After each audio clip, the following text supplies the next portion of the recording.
ZC26424 के साथ 40 down Jafar express Rawalpindi से रवाना हो रही है कोयटा के लिए। पाकिस्तान की वाहिद ट्रेन जो 4 सूबों से गुजरती है।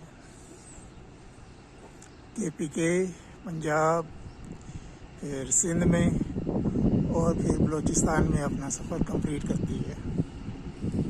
पेशावर और कोयटा के दरमियान रोज़ाना चलने वाली ट्रेन।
दोस्तों वीडियो को लाइक कीजिए, शेयर कीजिए, कमेंट कीजिए और अगर अभी आपने चैनल सब्सक्राइब नहीं किया तो चैनल भी सब्सक्राइब कर लें। शुक्रिया।